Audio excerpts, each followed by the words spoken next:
मुंबईत कॅम्पाकोला इमारतींच्या 8 फ्लॅट्सवर कारवाई। 8 फ्लॅट्सचं गॅस, वीज आणि पाण्याचं कनेक्शन तोडलं। उर्वरित कारवाई उद्या।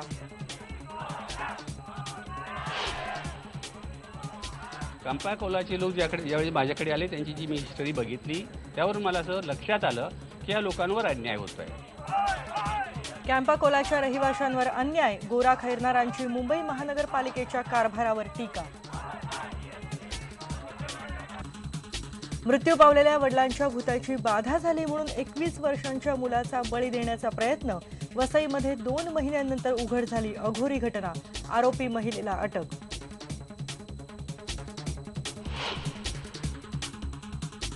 जमावबंदी आहे असं सांगून शेतकऱ्यांना कराडला येण्यापासून परावृत्त करण्याचा प्रयत्न करतायत। मावळसारखी परिस्थिती पोलिसांना कराडला घडवायची आहे का? कराडमध्ये जमावबंदी लावून सरकारला पुन्हा मावळ करायचा आहे का? राजू शेट्टींचा सवाल।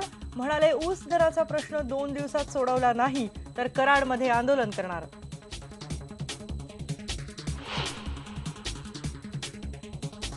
स्थानिक स्वराज्य संस्थांच्या निवडणुकांमध्ये नकाराधिकार वापरता येणार। मतदान यंत्रांवर मिळणार नकाराधिकाराचा पर्याय।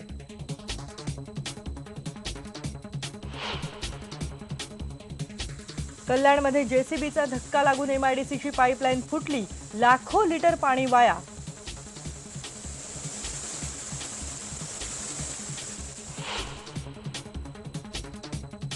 केंद्र सरकारनं छत्तीसगडच्या जनतेसाठी मोठे फंड देऊनही ते लोकांपर्यंत पोहोचलेच नाहीत। सोनिया गांधींचा भिलाईमध्ये भाजपवर आरोप।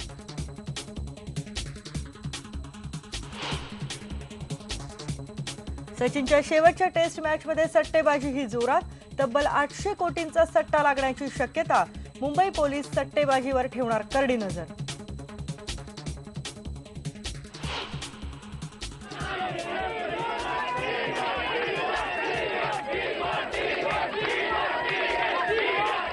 सचिनच्या शेवटच्या मॅचच्या सगळ्या 5000 ऑनलाईन तिकिटांची विक्री।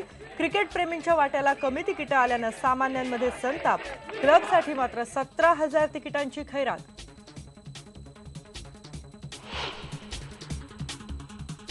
आणि मास्टर ब्लास्टरचा अनोखा फॅन पुण्याच्या राजू गायकवाडांनी केलाय सचिन तेंडुलकरच्या 24 वर्षांच्या कारकिर्दीतल्या दुर्मिळ छायाचित्रांचा संग्रह।